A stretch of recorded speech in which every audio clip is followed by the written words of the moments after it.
The COVID-19 pandemic is disproportionately affecting Canada's LGBTQ2S plus community in a variety of ways, including, this is according to recent data. One way is financially. Results from a survey by EGAL show that the pandemic has led to layoffs or reduced work hours for 52% of LGBTQ households, compared to 39% of the total population. So for more, we're joined by EGAL Canada's Executive Director, Helen Kennedy. Thanks for being here this morning. Yeah, good morning. Thank you. Do we know why these results, why people in community are being hit harder by the pandemic in terms of job security? Well, we know that our community is disproportionately impacted by COVID, financially and also health-wise. And I mean, the reasons are varied and multiple, and mostly related to the fact that many in our community are precariously employed, underemployed, or not employed at all. And so a lot of frontline workers who've been laid off in the entertainment, restaurant, retail business. And so that's one of the main reasons right now that we feel that our community is negatively impacted by COVID-19. Helen, the survey, as well as research from the U of T, says that LGBTQ plus communities are at greater risk of suffering health effects related to this pandemic because of larger inequities in the healthcare system. How can that be addressed?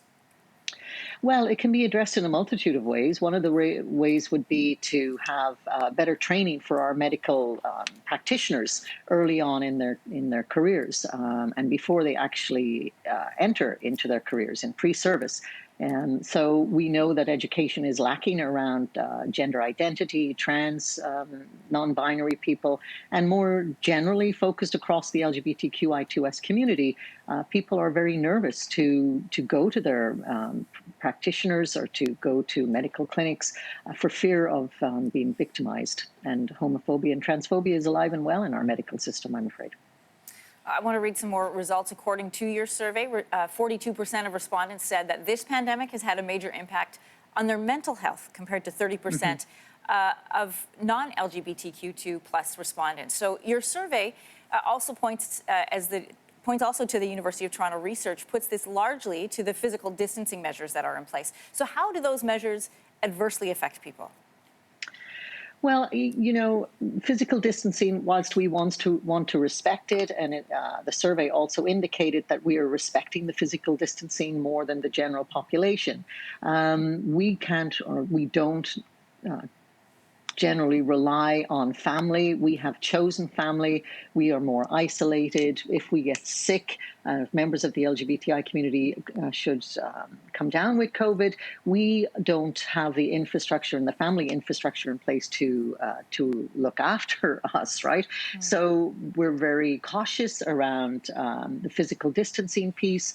Just basically how we socialize is quite different. And I think that not having that family support is a tremendous negative impact on our communities.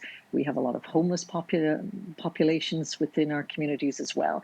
And so for us, we need to be really, really careful and self-isolate to make sure that we do not get COVID-19. Helen Kennedy, I want to thank you for joining us this morning, talking through the results of this important study. Good to hear from you. Thanks a million. Thanks for watching. If you like this, be sure to subscribe here. And you can check out more Your Morning videos right here.